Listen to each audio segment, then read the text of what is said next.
Vous avez vu les gars, il a dit monde de merde alors qu'elle coûte 150 000 euros. Ça veut dire qu'il doit vraiment être riche pour dire ça. Tu peux pas être entrepreneur et faire du social à la fois.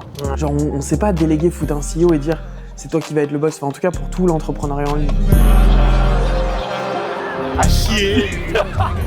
Merde. Ça fait plus de 2 millions de bénéfices, voire plus. C'est bon, on passe à autre chose. Et genre, ça fait même pas mal au cœur, alors on a dit c'est bien. Nouvelle vidéo spéciale aujourd'hui, on est avec Marcus à Beverly Hills. On va vous amener dans une journée avec nous. On va aller voir un match des Lakers, on va aller au restaurant, on va parler aussi business, on va parler mindset. Donc on va parler de pas mal de choses. Donc je vous amène avec moi. J'espère que vous allez kiffer. Lâchez un like, commentaire et on se retrouve dans la suite de la vidéo. Alors aujourd'hui, changement de concept. Thomas, il va me poser des questions. Allez, on est parti. Quelle est la chose qui te fait avancer quand t'as plus envie? C'est rencontrer de nouvelles personnes, rencontrer des gens plus smart que moi et meilleurs que moi. C'est ça le truc qui est challengeant, c'est ça le truc qui te fait revivre, qui te redonne l'énergie, qui te dit non en fait faut pas que je lâche, faut que je continue. C'est quoi ton plus gros piège personnel en ce moment? C'est où je mets mon temps, parce qu'au final mon temps c'est de l'argent et tout ce que je fais doit avoir un impact qui est énorme. Donc c'est juste où je passe mon temps, j'essaie de faire très attention à pas me disperser, à pas partir dans tous les sens, à pas faire trop de choses. Pourquoi la Californie et pas Dubaï comme les autres entrepreneurs français? Pourquoi la Californie et pas Dubaï? Bah déjà j'ai fait Dubaï pendant 3 ans avant et Dubaï ça m'a plu, mais je le considère vraiment comme un tremplin. Je trouve que Dubaï c'est le meilleur tremplin sur terre et il faut aller à Dubaï et je suis vraiment super reconnaissant d'être allé à Dubaï. Mais après Dubaï je me voyais pas rester plus longtemps et j'ai toujours rêvé de vivre aux États-Unis. Donc en gros être aux États-Unis c'est l'endroit que je préfère. En plus de ça, je trouve qu'il y a un bon équilibre entre pro et perso et justement, je me dis pas je vais juste bosser à fond pendant 5 ans et après arrêter de bosser. Moi, le but, c'est justement que je continue de bosser pendant 20-25 ans. Et donc, au final, ici, je me vois le faire sans aucun problème et je suis beaucoup moins burn-out que ce que je l'étais à Dubaï. Après, c'est une question de routine, de personnes avec qui vous traînez, etc. Mais je trouve que c'est beaucoup plus long terme ici et aussi le climat, je pense que on est dans le meilleur climat au monde en Californie. C'est pour ça que moi, je suis vraiment bien aux États-Unis. Qu'est-ce qui te manque le plus de la France? Ce qui me manque le plus, c'est ma famille. Dans le sens où quand tu viens aux États-Unis et que tu habites à l'autre bout du monde, bah forcément, tu vois ta famille beaucoup moins souvent. Moi, si je veux retourner en France, c'est 11 heures de vol. Après, j'essaye de faire en sorte que je les vois le plus souvent possible. Mais forcément, tu fais des sacrifices par rapport à ça. Et c'est pas toujours facile, mais en soi, je sais pourquoi je le fais. Et à chaque fois justement que je les vois, j'essaie de maximiser les moments, qu'on passe des super moments et justement ça comble juste le manque qu'on a toute l'année donc c'est ça. Et après juste la nourriture, truc classique hein, mais sinon c'est les deux choses qui me manquent après par rapport à la France. Et juste des fois aussi tu vois le calme à la française dans le sens où les Américains ils disent c'est la slow life en Europe et des fois ça manque ça parce que ici c'est tout le temps à fond mais la slow life française des fois c'est bien pour calmer un peu. Si t'étais resté en France, t'en serais où aujourd'hui? Je pense que je serais commercial avec tu vois des chemises blanches, doudounes sans manches et j'irais faire les tours des grandes surfaces et je vendrais mes produits. À 17h j'irais dans le bar au PMU et prendre ma mousse quoi à la fin de journée et un petit saucisson de coupé quoi et le prêt sur la gueule pendant 25 ans. Ça faudrait couper. Si j'étais resté en France, je pense que j'aurais des business, juste mon cerveau, il serait beaucoup plus renfermé sur les possibilités qu'il y a dans le monde. Parce que le fait d'avoir voyagé, d'avoir vu différents environnements, je suis allé en Asie, je suis allé en Chine, je suis allé en Afrique du Sud, vraiment dans beaucoup de pays, beaucoup de cultures et ça m'a tellement ouvert l'esprit. Et je sais qu'avant, j'étais vraiment très fermé et même encore récemment, tu vois, par exemple, quand je suis allé en Chine, je me disais la Chine c'est comme ci, la Chine c'est comme ça. En fait, pas du tout. Et c'est pour ça que je me dis que même si demain je rentre en France après avoir passé, je sais pas, 15 ans à l'étranger, dans tous les cas, je serais super reconnaissant d'avoir passé autant de temps en dehors de la France et d'avoir vécu toutes ces expériences-là qui m'ont formé et qui m'ont aussi ouvert l'esprit et qui m'ont fait devenir une meilleure personne, je pense. Quel conseil tu donnerais à un Français qui veut s'installer aux US? Le conseil que je donnerais à une personne qui va s'installer aux US, c'est déjà, il faut avoir les reins solides niveau argent. Parce que si t'as pas d'argent, ça risque d'être vite fait très compliqué. Et pour moi, vraiment, aux US, faut pas vivre en mode le rêve américain à l'ancienne où t'arrives avec $1000. Parce qu'en fait, aujourd'hui, ça coûte beaucoup plus cher. Donc clairement, arriver avec minimum de confort, avoir un plan, savoir exactement ce que tu veux faire, comprendre aussi le marché, limite venir un peu avant, être sûr justement de comment ça va se passer. Je parle dans le cas de si tu veux ouvrir un business physique ou quoi. Mais par contre, si tu ouvres ta société, tu lèves des fonds, bah là aux US, c'est juste c'est juste la logique et il n'y a pas trop de risques parce que tu lèves des fonds, donc tu vas pouvoir bien te payer. Mais ouais, juste avoir des informations sur comment ça se passe.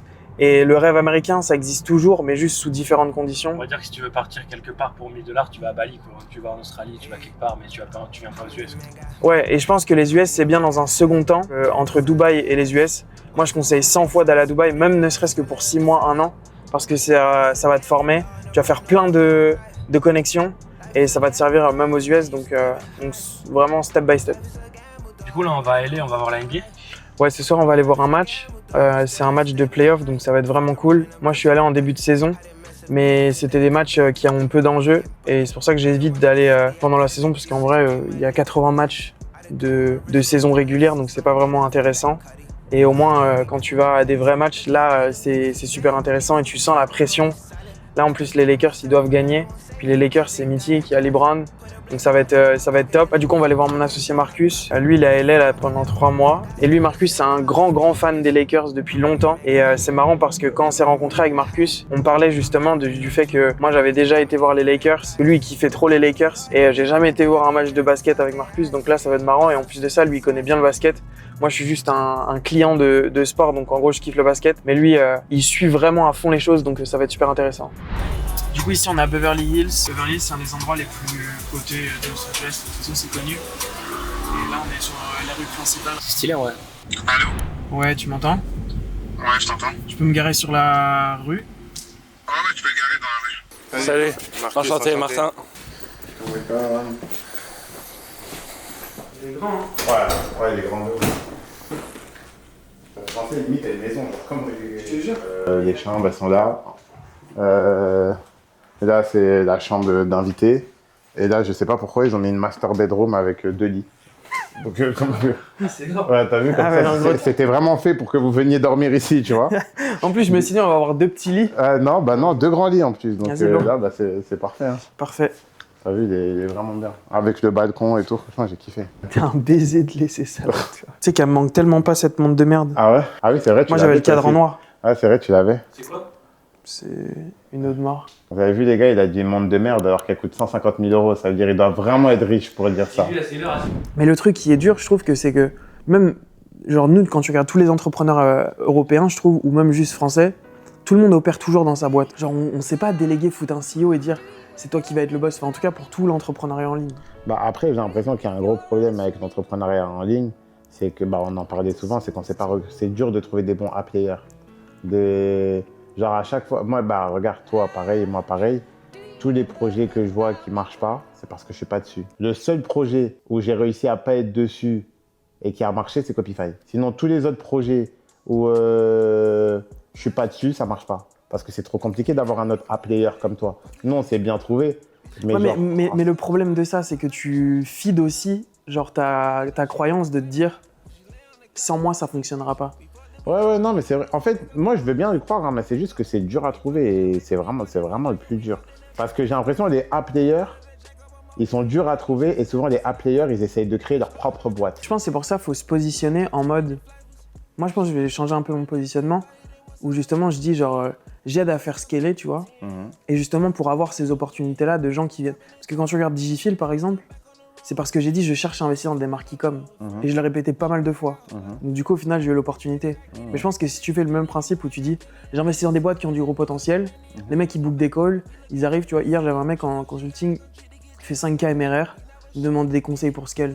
Mais en fait, c'est le truc qu'on parlait récemment, mais tu as plein de boîtes qui arrivent à faire des sous avec de l'organique, mais qui ne touchent pas les ads. Alors demain, tu rentres dans leur boîte, tu leur apprends à faire des ads, tu leur mets des média buyers et tout, tu les aides à faire un planning. Bah, c'est comme l'équipe qui s'occupait de mes challenges. Je leur disais, ouais, j'ai un plafond, je fais pas les 200K. Ils m'ont dit, oh, on va t'aider, on va faire des trucs révolutionnaires. Ils ont mis 200K d'ads, j'ai fait 1 million.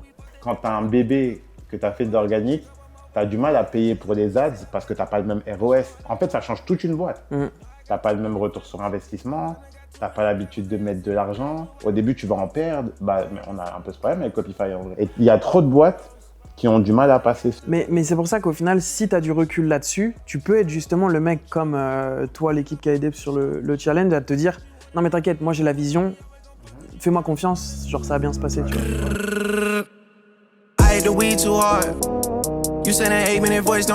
Comment est-ce que vous vous êtes rencontrés? La première fois, je crois que c'était à Dubaï. Hein. Ouais, moi je me rappelle, moi. Enfin, après, non. Il y a 2 fois. Une fois, on s'est rencontrés digitalement parlant, parce qu'à l'époque où je prenais des influenceurs en Italie. Moi, je me rappelle, j'étais à Marbella. Ouais. Et on avait fait un Avec call Nathan. avec Nathan. Ouais. Après, on s'est revus. Adèle, il avait organisé un event pour son anniversaire. Ouais. Et on s'est croisés sur le bateau.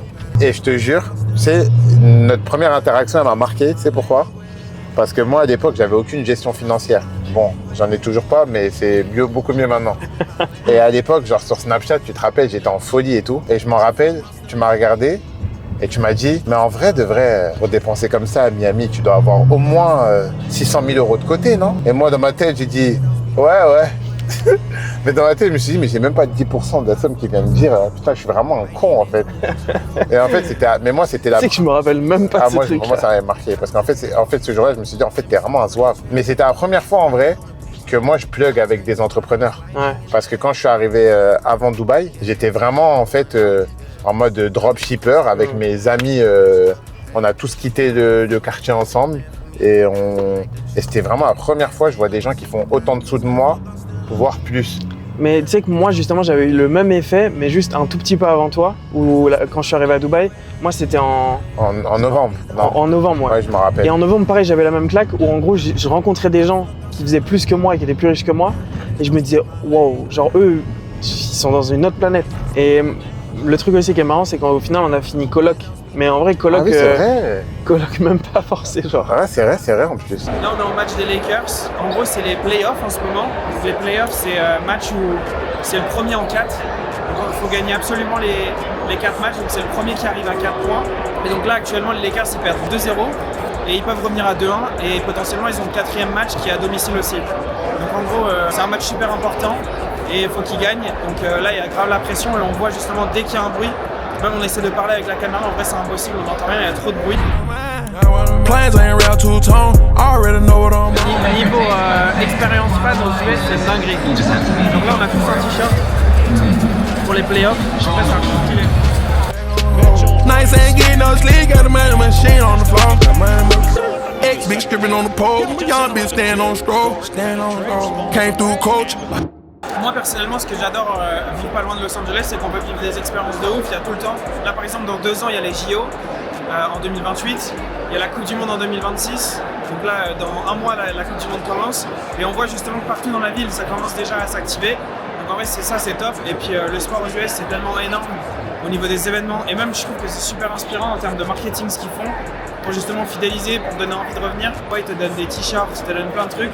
Donc, Tu l'as même pas mis le t-shirt. je mets le t-shirt, je suis pas un fanboy. Mais non, en gros, c'est tout ce qui est marketing, c'est vraiment super. Et même comment ils te font consommer comparé à la France. Tu vois, ici, t'arrives, c'est tout un show, c'est toute une expérience. Donc c'est ça qui est cool aussi. C'est le même score à la mi-temps, vous pensez qu'il va gagner? Moi, je dis victoire Lakers, mais vas-y, ils sont éteints en vrai. Victoire Lakers, plus 3. Mais après, en fait, là, regarde, ce qu'il faut, c'est que là, actuellement, c'est 59-60. Du coup, 59 pour les Lakers et 60 pour OKC. Et ce qu'il faut juste, en gros, c'est que le match il reste serré jusqu'au bout. Parce que s'il commence à avoir un gros écart, ça va être éteint, toute la salle va se vider. Nous, on veut du suspense, on veut justement avoir payé, tu vois, pas pour rien. Donc, On veut du suspense et Lakers by 1.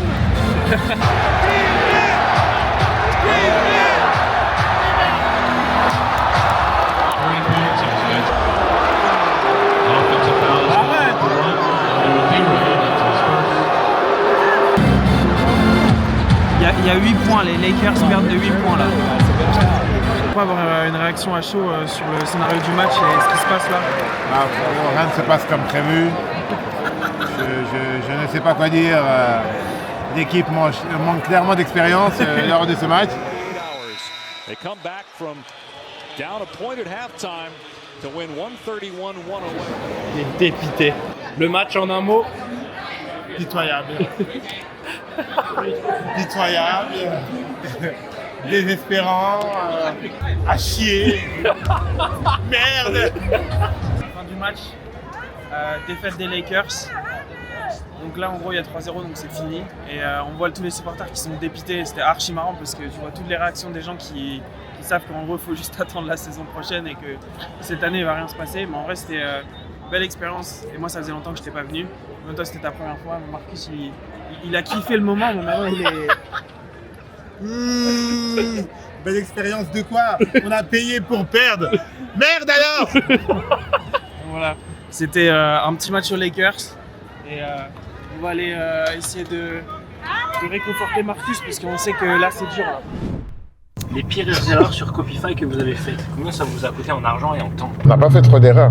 Non, en vrai, je pense juste de ne pas avoir accepté des mid-players pendant longtemps et pas avoir recruté directement des top players. Je pense qu'il n'y a pas vraiment de regret, mais c'est juste toujours de se dire tu peux faire mieux et qu'il y a des choses où, avec le recul, tu l'aurais fait différemment. C'est juste ça.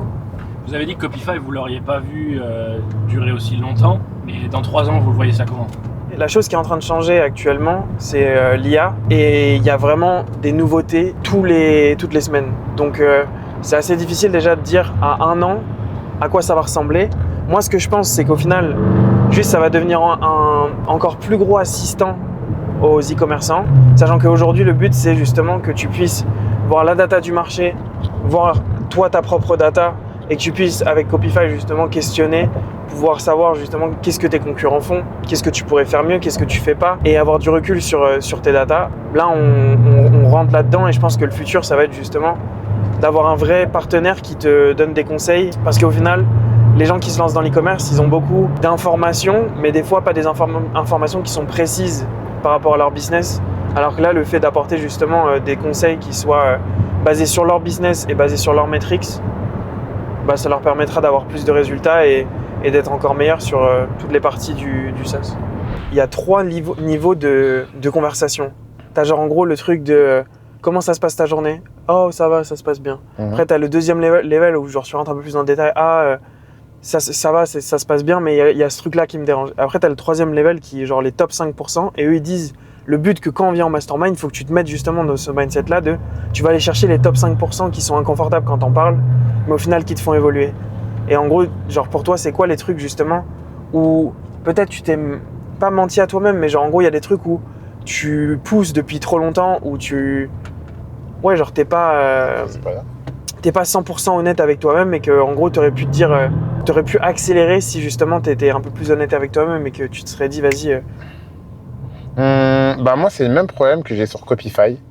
C'est, qu'on avait sur Copify, c'est que moi, je trouve que là, un peu mieux, mais j'ai toujours été entouré de B-players. En gros, tous les gens qui travaillent pour moi, ils sont tous montés avec moi. Et les seules fois où j'ai explosé en termes de chiffres, c'est quand j'étais avec des gens meilleurs que moi. Quand j'ai travaillé avec toi, quand j'ai travaillé avec Scalab, quand j'ai travaillé à chaque fois que je travaille avec des gens meilleurs que moi, bah, ça fait un résultat qui est énorme. Et c'est vrai que moi, je suis trop socialiste. En gros, en fait, moi, j'estime que j'ai de la chance d'en être là où je suis, et je vais tout le temps donner une deuxième chance aux gens de mon entourage. J'ai une pote, elle est au RSA, je vais dire tiens, gère mon SAV. Moi, j'ai un entourage de cassos, il faut se le dire. Ça veut dire, je vais dire à toi. Non, mais c'est pas grave, c'est un fait, tu vois. C'est dans l'intro, ça. Je viens vraiment d'un milieu vraiment, c'est chaud, tu vois. Tu vois, ça veut dire, je vais toujours essayer de trouver des postes aux gens, mais au final, ça me dessert parce que je suis entouré de B-players, ou voire même de C-players parfois, tu vois. Et du coup, bah, tu vois, de F-players, tu vois. Mais, et du coup, tu vois, ça c'est vraiment un truc que je pense, la belle leçon, c'est après, tu peux pas aider tout le monde. Et tu peux pas aider tout le monde, et tu peux pas être entrepreneur et faire du social à la fois. Mais tu sais que justement, je pense que c'est là-dessus où Marcus, faut qu'on exploite genre plus ce truc-là, dans le sens où même là, par exemple, l'idée que tu vas avoir, je te jure, moi, je peux mettre 10 ans d'effort dans par exemple, création de contenu ou quoi, ou dans du marketing. Genre toi, tu débloques trop simplement et tu sais ce qui va marcher. Et genre, ce truc-là, tu l'utilises pas du tout assez. Genre, je pense réellement que n'importe qui niveau marketing, et même le positionnement du marketing, en vrai, ça te fait riche à vie, et tu peux toujours changer genre le sujet, tu vois, dans le sens où le marketing s'applique à tout. Non, c'est vrai. Et pour moi, tu devrais être vu comme le roi du marketing. Non, mais je t'ai dit, je pense, je me suis trop endormi pendant un moment avec les accompagnements. Après, l'argent qui est rentré était incroyable. Ça veut dire, en fait, quand tu fais des journées à 10-15 KD, tu te dis, mon positionnement est très bien. Et là, c'est pour ça que je me dis, c'est une opportunité que ça descende, parce que je vois ça comme une porte de sortie. Limite, je suis content, je me dis, c'est bon, t'as fait un run de 2 ans, frère, t'as fait plus de 2 millions de bénéfices, voire plus. C'est bon, on passe à autre chose. Et genre, ça fait même pas mal au cœur. Genre, je me dis, c'est bien. Boss, merci pour tout. Ah, merci, à jeudi du coup. À jeudi. Les gars, la vidéo, elle était tellement intense que ça nous a donné envie de faire un podcast ensemble. Donc, vous voyez. Donc, restez branchés, ça arrive bientôt. C'est branché, les gars, mais c'est ça qu'on vous explique, c'est important de networker, etc. On se rappelle tous les jours, on parle tous les jours, mais le fait de se voir, on a eu une nouvelle idée. Voilà. Comme quoi, voyez-vous en physique, parce que le physique, c'est plus important que juste les relations en ligne. Affaire à suivre. On vient de finir les 24 heures avec Marcus à Los Angeles. On est sur la route du retour et je voulais vous faire un petit débrief de ce qui s'est passé dans ces 24 heures. La chose principale que je retiens de ces 24 heures, c'est vitesse et exécution. Le truc avec Marcus, c'est qu'on se parle tous les jours, mais au final, le fait de se voir en physique et d'échanger, ça nous débloque des idées fois 1000, ça va beaucoup plus rapidement. Je pense que ces dernières 24 heures vont nous faire passer à la vitesse supérieure. Donc ouais, vitesse et juste énergie, parce que c'est toujours bien de voir son associé, de pouvoir échanger avec lui directement. Et derrière un téléphone, des fois, ça limite les choses. Le talent caché que Marcus a et que les gens ne voient pas vraiment, c'est son talent niveau marketing. Même niveau marketing, dès que j'ai une idée, dès que je veux mettre quelque chose en place, je vais en parler à Marcus. Et Marcus, dans sa façon de la mettre en place et la façon de réfléchir, il est meilleur que tout le monde et je ne connais pas meilleur marketeur que lui. Les gens, ils pensent qu'il est bon qu'en e-commerce, qu'il a son accompagnement. Mais je vous jure qu'en termes de marketing, il révolutionne n'importe quel business. Donc vraiment, Marcus, trop fort en marketing. Donc voilà, c'était vraiment bien avec Marcus. Beaucoup mieux que de s'appeler au téléphone. De toute façon, on va refaire ça dès la semaine prochaine. Là, on a déjà prévu un créneau. Et il y a des projets aussi qu'on est en train de réfléchir avec Marcus. Donc, hâte de vous présenter tout ça. Restez branchés, ça arrive très prochainement.